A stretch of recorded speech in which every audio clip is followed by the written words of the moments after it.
Welcome to Clued in Mystery. I'm Sarah. And I'm Brooke, and we both love mystery. Hi, Brooke. Hi, Sarah. I just can't believe that we are at the last episode of this season. I know we're about to embark on our summer break and talk about what we're hoping to read during our time off. So, this is a tradition that we've had on the show that in the summer and before our winter breaks, we talk about what we're planning to read or watch. And then the first episode after our break, we revisit and share what our thoughts were about our lists. So, I'm very much looking forward, Brooke, to hearing what you've got planned for the summer. Well, thank you. And I'm looking forward to hearing your list too. This is also a way for us to get different ideas from each other. But the first one on my list is called The Poisonous Solicitor, the true story of a 1920s murder mystery. This is by Stephen Bates, and it was published in 2022 and shortlisted for a Gold Dagger Award from the Crime Writers Association. We recently just did the poisons episode where we're starting a new series of the methods for murder mysteries. And so this one felt appropriate. Here's the description. On a bleak Tuesday morning in February 1921, 48-year-old Catherine Armstrong died in her bedroom on the first floor of an imposing Edwardian villa. Within 15 months of such a sad domestic tragedy, her husband Herbert Armstrong would be arrested, tried, and hanged for poisoning her with arsenic, the only solicitor ever to be executed in England. Armstrong's story was retold in 1,000 newspaper articles across the world and may have also inspired the new breed of popular detective writers seeking to create a cunning criminal at the center of their thrillers. Oh, that sounds really interesting, Brooke. for my first book on my list, have something that you recommended, I believe, in our white collar crime episode that was earlier this season. And this is The Antique Hunter's Guide to Murder by C.L. Miller. And your description made it sound great. So I thought I would try and read it this summer. Freya Lockwood is shocked when she learns that Arthur Cocklefield, antiques dealer and her estranged mentor, has died under mysterious circumstances. She has spent the last 20 years avoiding her quaint English hometown, but when she receives a letter from Arthur asking her to investigate, sent just days before his death, Freya has no choice but to return to a life she had sworn to leave behind. Joining forces with her eccentric Aunt Carol, Freya follows clues and her instincts to an old manor house for an advertised antiques enthusiasts' weekend. But not all is as it seems. It's clear to Freya that the antiques are all just poor reproductions, and her fellow guests are secretive and menacing. What is going on at this estate, and how is Arthur involved? More importantly, can Freya and Carol discover the truth before the killer strikes again? Oh, I'm glad you're going to be reading that, Sarah. I think you're going to really enjoy the storyline, but the characters as well. So I'm looking forward to hearing what you have to say.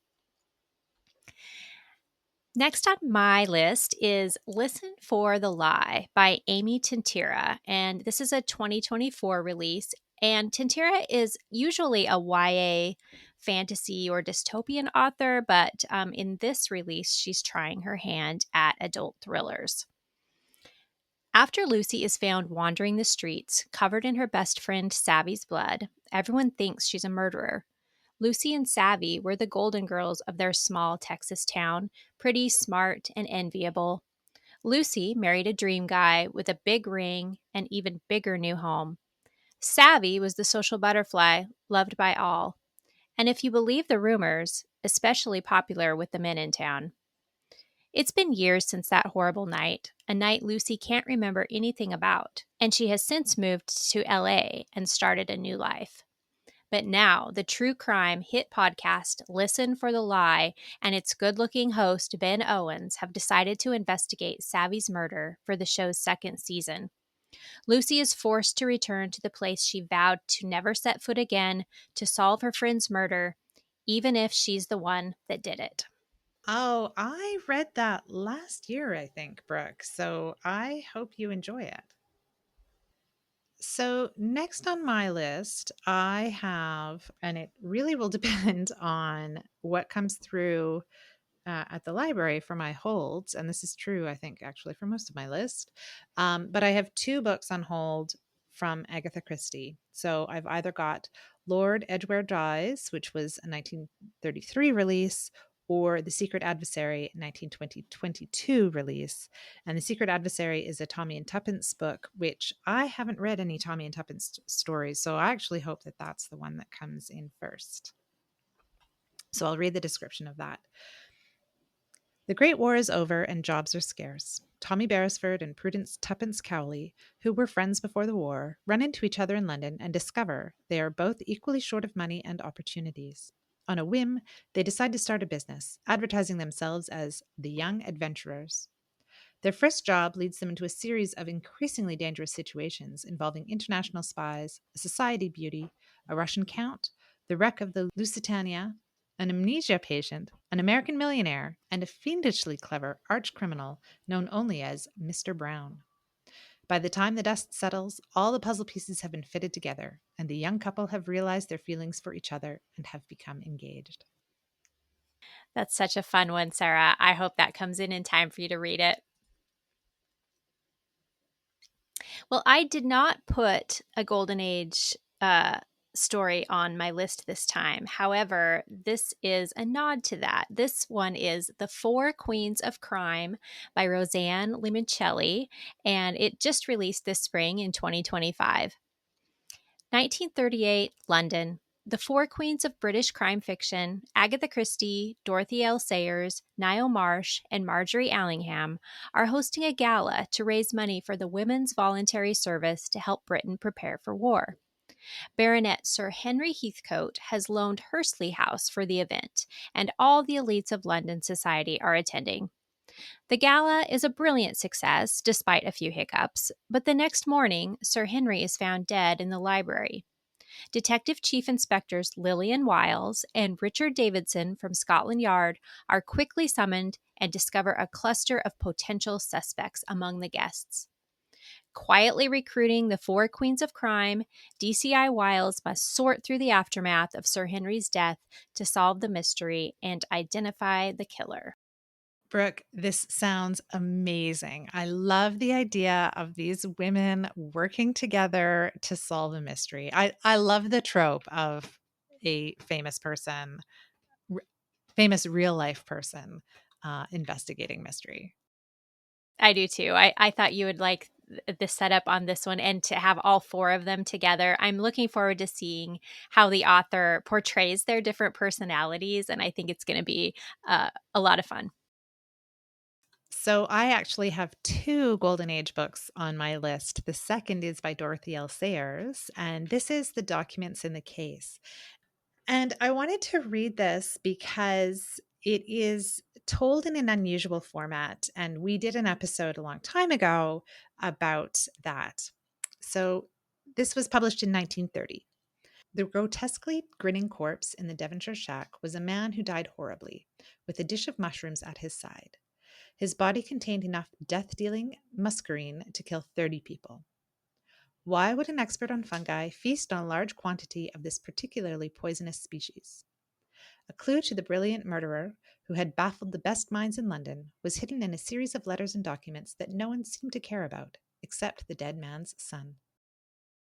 Wow, you're going to hit two previous episodes, Sarah. You've got unusual format and poisons, and probably a few other items in there too. Well, and Dorothy L. Sayers, right? And Dorothy L. Sayers. Well, I have one more pick, and this is something we haven't done before, and that is Sarah and I are both choosing one of the same books for our list. And the one we're going to be reading is a continuation of a series we started as a read along, and it's Holmes is Missing by James Patterson and Brian Sitz. And this also just released in 2025. Success has come quickly to Holmes, Marple, and Poe investigations. The New York City agency, led by three detectives, Brendan Holmes, the brain, Margaret Marple, the eyes, and Auguste Poe, the muscle. With famous names and mysterious pasts, the firm is one major case away from cementing its professional reputation. But as a series of child abductions tests the PI's legendary skills, the cerebral Holmes absence leaves a gaping hole in the agency roster. Only by closing ranks and solving the mystery within can they recover all that's been lost. So I'm really excited to be both reading the same book this summer, and then we can talk about it when we're finished. Yeah, I think this will be really fun, Brooke, especially because we did do a read along for the first book, as you said. So I've got a couple of other books that I think I would like to read, but I don't know if they're going to come through in my library loan requests. So if they do come through, maybe I'll share them in our wrap up episode. But do you have anything else, Brooke, that you're planning to read or watch this summer? I do have one movie that I'm hoping to watch, and this is Holland with Nicole Kidman. It just recently released on Prime Video. In this wildly unpredictable thriller, Nicole Kidman is the meticulous Nancy Vandergroot, a teacher and homemaker whose picture perfect life with her family in tulip filled Holland, Michigan, tumbles into a twisted tale. Nancy and a friendly colleague become suspicious of a secret, only to discover nothing in their lives is what it seems. And, there might be a certain reason why this premise interests me so much, but you'll have to stay clued in on updates from Sarah and me to find out exactly why. Well, that sounds like a great show, Brooke, and I look forward to hearing what you think. Brooke, it sounds like you have a great list and some wonderful mysteries in store. As do you, Sarah. I can't wait for our recap episode coming sooner than we probably think it will. And we hope, listeners, that you have a great list of mysteries that are in your queue for this summer. Let us know what's on your list. But for today and for this season, thank you for joining us on Clued in Mystery. I'm Brooke. And I'm Sarah, and we both love mystery. Clued in Mystery is written and produced by Brooke Peterson and Sarah M. Stephen. Music is by Shane Ivers. If you liked what you heard, please consider telling a friend, leaving a review, or subscribing with your favorite podcast listening app. Visit our website at cluedinmystery.com to sign up for our newsletter, The Clued In Chronicle, or to join our paid membership, The Clued In Cartel. We're on social media at Clued In Mystery.